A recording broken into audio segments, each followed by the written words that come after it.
ഈ കേരളത്തിലെ ഭീതി പരത്തിയ ഒരു സംഘടനയാണ് പോപ്പുലർ ഫ്രണ്ട്. കേന്ദ്രം നിരോധിച്ചതുമാണ്. ഈ സംഘടന ഇപ്പോൾ കേരളത്തിലെ ക്രൈസ്തവ സഭകളിലേക്ക് ഒരു വലിയ നുഴഞ്ഞുകയറ്റം നടത്തുന്നു, ഒരു ഭിന്നിപ്പുണ്ടാക്കുന്നു. എന്താ ഇതിൻ്റെ ലക്ഷ്യം? അല്ല, ഇത് മുമ്പേ നമ്മളൊക്കെ സംശയിച്ചതാണ്. കാരണം വെച്ചാൽ ക്രൈസ്തവ സഭയിൽ ചെറിയ ചെറിയ വിഷയങ്ങൾക്ക് പുറത്താണ് വലിയ വലിയ വിവാദങ്ങളുണ്ടായത്. ജനാഭിമുഖ പ്രവർത്തനം നടത്തണം, തിരിഞ്ഞുള്ള പ്രവർത്തനം നടത്തണം. ഇത് കൂനംകുരിശ് സത്യാഗ്രഹത്തിൻ്റെ സമയത്തും ഉദയം പേരു സുനഹദോസിൻ്റെ സമയത്തും ഈ കാര്യങ്ങൾക്കൊക്കെ ഏതാണ് തീരുമാനമായത്. റോമക്കാരെ ഫോളോ ചെയ്യുന്നവർ അവരുടേതായ ആചാരങ്ങൾ പാലിച്ചേ പറ്റുള്ളൂ. അതേറെയും ഒന്നും പാലിക്കണം. അതിന് പറ്റാത്ത ആളുകളാണ് പിന്നെ പിരിഞ്ഞിട്ട് കുരിശ് സമരത്തിൻ്റെ ഭാഗമായി പിന്നെ ഈ ഓർത്തഡോക്സും ജാക്കോബിയേറ്റൊക്കെ ആയിട്ട് അവരുടെ സ്വന്തം ചർച്ച ചെയ്ത് തന്നെ നിന്നത്. അപ്പോൾ അവിടെ ചേർന്നവർ പിന്നെ ഈ ചെറിയ ചെറിയ കാര്യങ്ങൾ വന്ന് പ്രശ്നം ഉണ്ടാക്കേണ്ട ഒരു ആവശ്യമില്ല. കാരണം after all they are under the Roman Catholic church. അപ്പോൾ അതിൻ്റെ പിന്നിൽ സ്ക്രൂ ചെയ്യുന്ന എന്തോ ഒരു ഫാക്ടർ ഉണ്ട് എന്നെനിക്ക് അന്നേ തോന്നിയത്. രണ്ടാമത്തെ കാര്യം, ഈ കന്യാസ്ത്രീകളെയൊക്കെ അറസ്റ്റ് ചെയ്ത കേസുണ്ടായിരുന്നു മതപരിവർത്തനമായി ബന്ധപ്പെട്ട്. അവിടെ ഏറ്റവും കൂടുതൽ സജീവ PFIക്കാരാണ്. അവർക്ക് എന്താണ് ക്രിസ്ത്യാനിയുടെ കാര്യത്തിൽ ഇത്തിരി വലിയ പ്രശ്നം. നിങ്ങളെടുത്ത് നോക്കിയാൽ ഗ്ലോബലി എന്തെങ്കിലും പ്രശ്നം മതപരമായിട്ടുണ്ടെങ്കിൽ അത് ഹിന്ദുക്കളും മുസ്ലിങ്ങളുമായിട്ടല്ല, മുസ്ലിങ്ങളും ക്രിസ്ത്യാനികളുമായിട്ട്. ലോകത്തുള്ള അതായത് കത്തോലിക്ക സഭയും ഇവാഞ്ചലിസ്റ്റുകളും മുസ്ലിങ്ങളുമായിട്ടാണ് പ്രശ്നമുള്ളത്.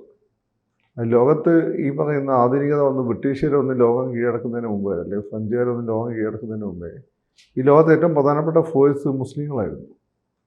ഇന്ത്യയിലാണ് മുഗളന്മാർ, അറേബ്യയിലാണെങ്കിൽ പിന്നെ ഈ പറയുന്ന ടർക്കിഷ് സുൽത്താൻ, ഈജിപ്തിലാണെങ്കിൽ ആഫ്രിക്കനാണെങ്കിൽ ഈജിപ്തിലെ സുൽത്താൻ ഖലീഫ, ഇറാനിലെ സുൽത്താൻ. ഈ non world Asia and Africa ഭരിച്ചത് മുസ്ലിംസ് ആയിരുന്നു. അതുപോലെ തന്നെ ഈ ബാൾട്ടിക് പ്രദേശങ്ങൾ, അതായത് യൂറോപ്പിൻ്റെ റൊമാനിയ, ജോർജിയ വന്നിട്ടുള്ള ഈ പ്രദേശങ്ങളെല്ലാം തന്നെ. അപ്പം അതില്ല, അത് കുരിശുയുദ്ധങ്ങളോടുകൂടി, കുരിശുയുദ്ധങ്ങൾ അവസാനത്തോടുകൂടി, കുരിശുയുദ്ധം എന്ന് പറയില്ലെങ്കിൽ പോലും അവസാനം തന്നെ കൊളോണിയൽ തരത്തിലുള്ള കുരിശുയുദ്ധമാണ് ഇല്ലാതാക്കിയത് ഈ ക്രിസ്ത്യൻ കടന്നവരോട് കൂടിയിട്ടാണ്. സ്വാഭാവിക ഈ ദേഷ്യം അവർക്കുണ്ട്. ഈ ജമാഅത്ത് ഇസ്ലാമി PFI എന്നൊക്കെ പറഞ്ഞു കഴിഞ്ഞാൽ നിങ്ങൾ വിചാരിക്കുന്ന പോലെ ഇത് അറിയാത്തവരെന്നല്ല. അവർക്ക് അങ്ങനെ ദേഷ്യം ഉണ്ടാവണമെങ്കിൽ അവരുമായിട്ട് ഉണ്ടാവേണ്ടത്. മാത്രമല്ല, മതപരിവർത്തനത്തിലൂടെ ക്രിസ്ത്യൻ സഭകൾ ടാർഗറ്റ് ചെയ്യുന്നത് ഹിന്ദുക്കൾ ആദ്യമാണ്. അതിൽ പ്രത്യേകിച്ച് സംരക്ഷിക്കാനാവില്ല, അതുകൊണ്ട് എളുപ്പം പിടിക്കാൻ പറ്റുമല്ലോ. ഈ പറയുന്ന പോലെ രണ്ടാമത് മുസ്ലിങ്ങളെയാണ്. അടുത്ത 2 നൂറ്റാണ്ടുകൾ കൊണ്ട് ആഫ്രിക്കനെയും ഏഷ്യയും കൂടി ക്രൈസ്തവവൽക്കരിക്കണം എന്നുള്ളത് സഭയുടെ പ്ലാനാണ്. അത് ജോൺ പോൾ മാർപ്പാപ്പ തന്നെ പ്രഖ്യാപിച്ചതാണ് അടുത്ത 1000 വർഷം കൊണ്ട്. മാത്രമല്ല, ലോകത്തെല്ലായിടത്തും സ്വന്തം മതത്തിൽ അധിഷ്ഠിതമായ ലോകം കൊണ്ടുവരുന്ന മുസ്ലിം തീവ്രവാദികളുടെ സമീപനമാണ്, അവരുടെ പ്രഖ്യാപിത ലക്ഷ്യമാണ്. നമുക്കൊന്നും അങ്ങനെ ലക്ഷ്യമൊന്നുമില്ല, നമുക്കുള്ള സ്ഥലത്ത് ജീവിച്ചു വരുന്നത്. എന്നാൽ തീവ്രവാദ മുസ്ലിങ്ങളുടെ ജമാഅത്ത് ഇസ്ലാമിയുടെ ഒക്കെ അജണ്ട അത്. അപ്പോൾ ഇവർക്ക് ഒരു കാരണവശാലും യോജിച്ചു പോകാൻ പറ്റില്ല. അങ്ങനെ യോജിച്ചു പോകാൻ പറ്റാത്തവരാണ് ഈ കന്യാസ്ത്രീകൾക്ക് വേണ്ടി തെരുവിലിറങ്ങിയത്. അന്നേ നമുക്ക് തോന്നിയതാണ്. നമുക്ക് തോന്നിയ ആദ്യം നിങ്ങൾ ഞാൻ വല്ല സ്വാമിജിയാണ്, നമ്മളെപ്പോലുള്ള ആളുകൾ എന്നാണ് ഉദ്ദേശിച്ചത്. പിന്നെ ഈ പറയുന്ന പോലെ ഇവരുടെ ഒരു വിചാരം തന്നെ ക്രിസ്ത്യാനികളെ കുറച്ചൊരു ബോധവും വിവരവും ഉള്ളതുകൊണ്ട് ക്രിസ്ത്യാനികൾക്ക് മതമൊന്നും പ്രശ്നമില്ല, പൈസ കൊടുത്തു കഴിഞ്ഞാൽ ക്രിസ്ത്യാനികളെ വിലക്കെടുക്കാന്നുള്ള വിചാരം ഇവർക്കുണ്ട്. ഈ ജമാഅത്ത് ഇസ്ലാമിമാർക്കൊക്കെ ഉണ്ട്. ഹിന്ദുക്കൾക്ക് അങ്ങനെ ഒരു വിചാരമില്ല, 2 ഹിന്ദുക്കളായി കൊടുക്കാൻ പൈസയില്ല. എന്നാൽ മുസ്ലിംസിൻ്റെ കയ്യിലുണ്ട്. പൈസ കൊടുത്തു കഴിഞ്ഞാൽ ക്രിസ്ത്യാനികളെ വിലക്കെടുക്കാന്നുള്ള വിചാരം അവർക്കുണ്ട്. പിന്നെ ഇവിടെയുള്ള നല്ല പൈസക്കാരായ ക്രിസ്ത്യാനികളൊക്കെ കേരളത്തിന് പുറത്തേക്ക് പോയി, കേരളത്തിലില്ല. അവർ സഭകളെ സ്വാധീനിക്കാൻ പറ്റും. ഫാരിസ് അബൂബക്കർ പണ്ട് ദീപിക പത്രം മേടിച്ചില്ലേ? ഫാരിസ് അബൂബക്കർ ഇവരുടെ കൂട്ടത്തിൽപ്പെട്ട ഒരാളല്ല, ഇപ്പം തീവ്രവാദികളുടെ കൂട്ടത്തിൽപ്പെട്ട ആൾ. പക്ഷേ അയാൾ ദീപിക പത്രം മേടിച്ചു. അപ്പം ദീപിക പോലൊരു പത്രം ഒരു മുസ്ലിമിന് വിൽക്കാൻ പറ്റുമെങ്കിൽ സഭയിൽ ആരാ പിടിക്കാൻ പറ്റാത്തത് എന്ന് തോന്നൽ അവർക്കും, എന്ന് തോന്നൽ ഇവർക്കും ഉണ്ട്. ഒന്ന് ക്രിസ്ത്യാനികളൊന്ന് പൈസ ഉണ്ടാവുകയും, രണ്ടാമത് ക്രിസ്ത്യാനികളെ സംബന്ധിച്ചിടത്തോളം കുറച്ച് ബോധം വിവരമൊക്കെ ഉള്ളത് നമ്മളെപ്പോലെ മതം അവർക്ക് വലിയൊരു പ്രശ്നം ഉണ്ടാകും തോന്നുന്നു. പക്ഷെ അങ്ങനെയൊക്കെ ആണെങ്കിലും ആ സഭയിലും ബോധവും വിവരവും ഉള്ളവരുണ്ട് എന്നിപ്പോൾ മനസ്സിലായി. അപ്പോൾ സഭയെ കീഴടക്കാൻ പറ്റുമെന്നാണോ? സഭയെ ഭിന്നിപ്പിച്ചിട്ട് നാണം കെടുത്ത്, അതാണ് കാര്യം. പക്ഷേ എന്ത് നേട്ടം? അത് സ്വാഭാവികമായിട്ടും ഒരുമിച്ച് നിൽക്കുന്ന ഒരു ബ്ലോക്ക്. ഇപ്പോൾ ഇവിടെ കേരളത്തിൽ പ്രധാനം 3 ബ്ലോക്കായിട്ടല്ലേ നിൽക്കുന്നത്, മുസ്ലിംസ്, ക്രിസ്ത്യൻസ് ആൻഡ് ഹിന്ദുസ്. അത് ഹിന്ദു വേണമെങ്കിലും ബ്ലോക്കാന്ന് നമുക്ക് പറയാൻ പറ്റില്ല, അവർക്ക് അങ്ങനെ ഒരു ഏകദാനമായ കാര്യങ്ങളൊന്നുമില്ല. ഒരു കാര്യം വന്നാൽ മുസ്ലിങ്ങളും ക്രിസ്ത്യാനികളും അവരുടെ മതമായിട്ടേ ചേർന്ന് നിൽക്കുള്ളൂ. ആ ബ്ലോക്കിനെ ദുർബലമാക്കാമല്ലോ. ആ ബ്ലോക്കിനെ ദുർബലമാക്കിയാൽ പിന്നെ ഡോമിനൻ്റ് പവറായി മാറാമല്ലോ. അങ്ങനെ പലതുണ്ട്. പിന്നെ ഞാനൊക്കെ അല്ലേ മതപരിവർത്തനം വേണ്ടാന്ന് മതി, ഇവർക്ക് അതും കൂടി ലക്ഷ്യം ഉണ്ടാവുമല്ലോ.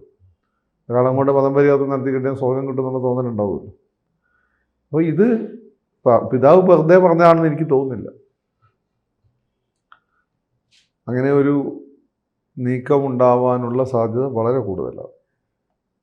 പിളർത്തുക എന്നുള്ളതാണോ പിളർത്തുക, അന്തർച്ഛത്തിലുണ്ടാക്കുക, നാണം കെടുത്തുക, ഇതൊക്കെ തന്നെ. അതിൽ സഭയ്ക്കും വലിയ പ്രശ്നങ്ങൾ പറ്റിയിട്ടുണ്ട്. ഉദാഹരണമായിട്ട് ഫ്രാങ്കോ വിഷയത്തിൽ സഭ എടുക്കേണ്ടിയിരുന്ന നിലപാട് ആ കന്യാസ്ത്രീക്ക് ഒപ്പമായിരുന്നു. പക്ഷെ സഭ എടുത്ത നിലപാട് അങ്ങനെ ആയിരുന്നില്ല. പിന്നെ രണ്ടാമത്തെ കാര്യം എന്ന് വെച്ചാൽ പിന്നെയാണ് ഈ സമരത്തിനെ ഇവരെ ഏറ്റെടുക്കുന്നു. അത് കേരളത്തിലെ പൊതുസമൂഹം ഏറ്റെടുക്കുന്നു. ഇവരേറ്റെടുക്കുന്നത് ഈ സഭയിലെ സ്പ്ലിറ്റായിട്ടുള്ള സ്പ്ലിൻ ഗ്രൂപ്പ് ഏറ്റെടുക്കുന്നു. അതോടുകൂടി പൊതുസമൂഹം ഏറ്റെടുക്കുന്നു. ഈ സ്പ്ലിറ്റ് ഗ്രൂപ്പുമായിട്ട് ബന്ധപ്പെട്ടിട്ടാണ് ഇപ്പോൾ ഈ ആരോപണം ഉന്നയിച്ചിരിക്കുന്നത്. അത് അവിടെ മാത്രമേ നിൽക്കുമെന്ന് എനിക്ക് തോന്നുന്നില്ല. വലിയ ബിസിനസ്സുകാരുടെ ഇടയിലൊക്കെ സ്വാധീനം ഉണ്ടാവും. After all money matters. പക്ഷേ ഇതൊരു അപകടകരമായ ടെൻഡൻസിയാണ്. ഇങ്ങനെ വെക്കുമ്പോൾ എന്ന് വെച്ചാൽ അതിശക്തമായിട്ട് ഇതിപ്പോൾ ഒന്നെ പിതാവൊക്കെ പറയുമ്പോൾ ഇതിൻ്റെ പ്രശ്നം എന്ന് വെച്ചാൽ ഇത് മുസ്ലിം സമൂഹം അല്ലെ തന്നെ ക്രിസ്ത്യൻ മുസ്ലിം ഒരു പ്രോബ്ലം ഉള്ളതാണ്. ആ പ്രോബ്ലം ഇല്ലാത്ത എന്നെയൊക്കെ പോലുള്ള ആളുകൾക്കേ ഉള്ളൂ. ബാക്കി ഇല്ലാത്തവർക്കൊരു ഈ പറഞ്ഞ ഈ രണ്ട് കമ്മ്യൂണിറ്റി ഒരു പരസ്പര അവിശ്വാസത്തിൻ്റേതായിട്ടുള്ള ഒരു പ്രോബ്ലം ഉണ്ട്. ഇപ്പോൾ ഹിന്ദുക്കളും മുസ്ലിങ്ങളും തമ്മിലുള്ള അടുപ്പം മുസ്ലിങ്ങളും ക്രിസ്ത്യാനികളും തമ്മിലില്ല.